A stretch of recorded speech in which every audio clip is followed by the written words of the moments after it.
Bengaluru high tech ಸಿಟಿಯಲ್ಲಿ ನಡೆದ ಒಂದು ಆಘಾತಕಾರಿ ವಂಚನೆ ಪ್ರಕರಣ.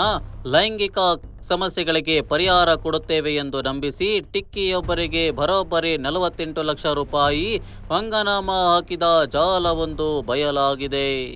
ಆಯುರ್ವೇದದ ಚಿಕಿತ್ಸೆಯ ಹೆಸರಿನಲ್ಲಿ ದುಬಾರಿ ಔಷಧಗಳನ್ನು ನೀಡಿ ಹಣ ಲೂಟಿ ಮಾಡಿರುವ ಆರೋಪ ಕೇಳಿಬಂದಿದ್ದು, ಈ ಚಿಕಿತ್ಸೆಯಿಂದ ವಂಚನೆಗೆ ಒಳಗಾದ ಟಿಕ್ಕೆಯ ಕಿಡ್ನಿಗೂ ಹಾನಿಯಾಗಿರುವ ಸಂಗತಿ ಬೆಳಕಿಗೆ ಬಂದಿದೆ. ಲೈಂಗಿಕ ಸಮಸ್ಯೆಯಿಂದ ಬಳಲುತ್ತಿದ್ದ ತೇಜಸ್ ಎಂಬ ಟಿಕ್ಕಿ ಕೆಂಗೇರಿ ಸಮೀಪದ ಸನೈರಾ ಮಲ್ಟಿ ಸ್ಪೆಷಾಲಿಟಿ ಹಾಸ್ಪಿಟಲ್ನಲ್ಲಿ ಚಿಕಿತ್ಸೆ ಪಡೆಯುತ್ತಿದ್ದರು. ಆಸ್ಪತ್ರೆಗೆ ಹೋಗುವ ದಾರಿಯಲ್ಲಿ ರಸ್ತೆಯ ಪಕ್ಕದ ಟೆಂಟ್ ಬಳಿ ಹಾಕಲಾಗಿದ್ದ ಲೈಂಗಿಕ ಸಮಸ್ಯೆ ಚಿಕಿತ್ಸೆ ಎಂಬ ಬೋರ್ಡ್ ಅವರ ಗಮನ ಸೆಳೆಯಿತು. ಅಲ್ಲಿ ಭೇಟಿ ನೀಡಿದಾಗ ಅಲ್ಲಿದ್ದ ವ್ಯಕ್ತಿಯೊಬ್ಬ ತೇಜಸ್ಗೆ ವಿಜಯ ಗುರೂಜಿ ಎಂಬಾತನ ಮೂಲಕ ಚಿಕಿತ್ಸೆ ಕೊಡಿಸುವ ಭರವಸೆ ನೀಡಿದ್ದಾನೆ. ಈ ಚಿಕಿತ್ಸೆಯ ಪ್ರಮುಖ ಭಾಗವಾಗಿ ದೇವರಾಜ್ ಬೂಟಿ ಹೆಸರಿನ ಔಷಧಿಯನ್ನು ಖರೀದಿಸುವಂತೆ ಒತ್ತಾಯಿಸಿದ್ದಾನೆ.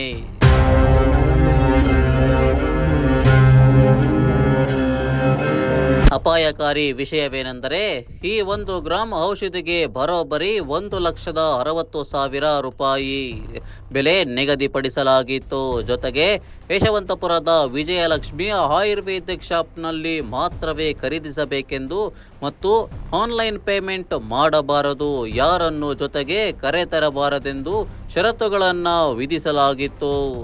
ಆರೋಪಿಗಳ ಮತ್ತು ನಂಬಿದ ತೇಜಸ್ ಹಲವು ಬಾರಿ ದೇವರಾಜ್ ಬೂಟಿ ಹಾಗೂ ಭವನ ಬ್ಯೂಟಿ ತೈಲವನ್ನು ಖರೀದಿಸಿದ್ದಾರೆ. ಮೊದಲಿಗೆ 17 ಲಕ್ಷ ರೂಪಾಯಿಗಳನ್ನು ಔಷಧಿಗಾಗಿ ಖರ್ಚು ಮಾಡಿದ್ದಾರೆ. ಆನಂತರ ಹಣದ ಕೊರತೆಯಾದಾಗ HDFC ಬ್ಯಾಂಕ್ನಲ್ಲಿ 20 ಲಕ್ಷ ರೂಪಾಯಿ ಲೋನ್ ಪಡೆದು ಒಟ್ಟು 18 ಗ್ರಾಂ ಔಷಧಿಯನ್ನು ಪಡೆದುಕೊಂಡಿದ್ದಾರೆ. ಸಮಸ್ಯೆ ಇದ್ದಾಗ ಚಿಕಿತ್ಸೆಗೆ ಬರದಿದ್ದರೆ ಇನ್ನಷ್ಟು ಸಮಸ್ಯೆಯಾಗುತ್ತದೆ ಎಂದು ಆರೋಪಿಗಳು ಟಿಕ್ಕಿಗೆ ಬೆದರಿಕೆ ಹಾಕಿದ್ದಾರೆ ಎನ್ನಲಾಗುತ್ತಿದೆ.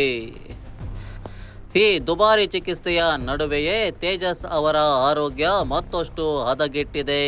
ಕೊನೆಗೆ ರಕ್ತ ಪರೀಕ್ಷೆ ಮಾಡಿಸಿದಾಗ ಈ ಆಯುರ್ವೇದ ಚಿಕಿತ್ಸೆಯಿಂದ ತಮ್ಮ ಕಿಡ್ನಿಗೆ ಹಾನಿಯಾಗಿರುವ ಸತ್ಯ ತಿಳಿದು ಬಂದಿದೆ. ಕೋಟಿಗಟ್ಟಲೆ ಹಣ, ಕಿಡ್ನಿಗೂ ಹಾನಿ, ಗುರೂಜಿ ವಿರುದ್ಧ ಕೇಸ್ ದಾಖಲು.